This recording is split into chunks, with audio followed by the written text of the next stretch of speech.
slip 90% of the jabs thrown at you by just executing and implementing these small tips I'm gonna have for you today. If you've been struggling with getting that head movement implemented, this episode is perfect for you.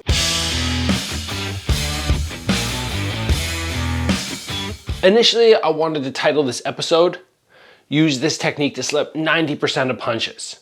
Kind of similar to the one I did last week where I was talking, or a couple days ago, where I was talking about if you do this, you can check 90% of kicks. And I really believe you can if you start implementing certain things for checking, but for slipping, you can't slip 90% of shots. Even somebody like Floyd Mayweather can't. So we're gonna focus on the jab because I really do believe if you're standing, out of range and somebody has to come forward and snap a jab, and your primary way of dealing with this, your primary defensive method of dealing with a jab is not gonna be shelling up, not gonna be parrying, not gonna be catching, it's gonna be slipping, that yes, you can actually slip 9 out of 10. But we've got to make some adjustments and some corrections to what you're doing right now. Before that though, I want to let you know that my offense course, Strike Ready Assault, is now available for pre-sale. Course launches October 2nd. Right now we have early bird saving 40% off. This course is going to be fantastic. Just like my defense one, you're going to learn not only basic technique that helped me win all these, but what goes on in my head to make my style actually work, how to drill with a partner to get the most out of your offense, how to find more openings, more holes in your sparring partners so you can actually be touching them up more. So much. Link down below. Look forward to seeing you guys in the live calls. So the first thing that we should be thinking about when we are trying to initiate more head movement and we're trying to not just get jabbed straight in the face or always be blocking, we want to make sure that we recognize what all the options are for slipping and are we doing it correctly? That's the very first thing. So let's touch on the technique before we move on to strategy. First of all, when somebody comes forward and they throw a jab, you should be going, well, what are my options? Option number 1, move to the inside. Option number 2, move to the outside. Maybe option number 3, just pull your head back a little bit. Those are all fine methods. Preferably, you don't go to the inside. Going to the inside makes it that much easier for me to let my second hand go and your head is right there, as opposed to moving to the outside where the person has to rotate further to get you. So I would say, yes, in general, if I was standing here and you threw a jab at me as an orthodox fighter, I'm going to be trying to drop my head that direction. So let's touch on that technique first. We don't want to just strictly move through the leg, but we also don't want to strictly just move through the torso. We're going to put those two together. Little bend here, a little tip of the head, maybe a little rotation of the shoulders, and I just get that drop. And that's it. That's all I'm trying to do. Don't worry about going too far.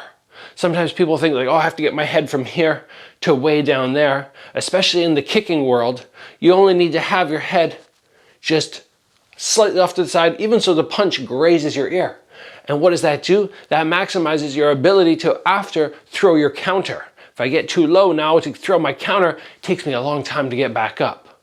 So minimizing that slip through using, yes, the leg, yes, slightly the torso, those two things together is going to be a great way to get your technique down. You could go to the inside as well, but I just do the opposite thing. I drop the weight over the other leg, get a little rotation off the back one, I twist my shoulders, and that's it. And you can do that if for some reason you misread which punch is coming. You think, oh, the cross is coming, but it's actually a jab, and you go to one side, at least you still slipped. You just don't want to hang out here for too long because, yeah, that cross is going to come. So it's going to be here, right back to there, or here, and rolling right under. Now, additionally, you have to remember that you don't always have the ability to drop to the side, but sometimes you can just pull your head a little bit back. And we don't want the technique of that to be incorrect. So it's not me trying to do the big slip when somebody throws a round kick. We're not doing that. We're pulling back about 3 inches. That's really all we need to do. So I just push my hips a little bit forward. As I push my hip forward, it allows me to pull my head out of the way. And that's really all you need to do.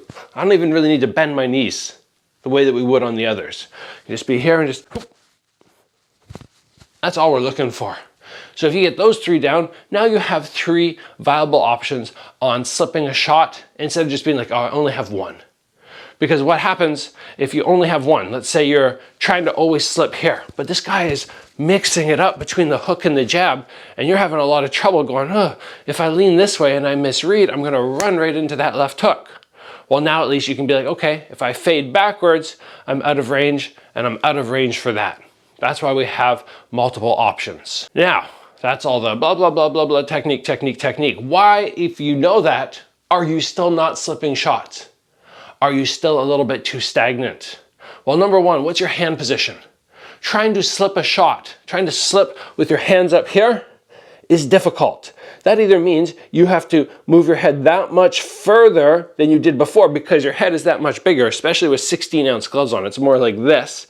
So now instead of slipping here, I have to slip down here. So if your hands are way up, slipping is not the option. Now, in general, that's not a written rule, but in general, your hands are here, just block. If your hands are down here and you leave that little opening, then yeah, go ahead and slip. That's the first thing that I notice. In addition, a lot of times people do not already have head movement happening. And this is the gold nugget of the episode. If your head is stationary, your body's stationary, your feet could be moving, but in general too, if your feet are stationary and you go from zero movement and the person in front of you has already started their movement, you have to create motion out of nothing. And it's much slower for me to go from here to here than from here to there. It's like microseconds, like a millisecond, but still, that little already in motion makes starting movement unnecessary. You're already in motion.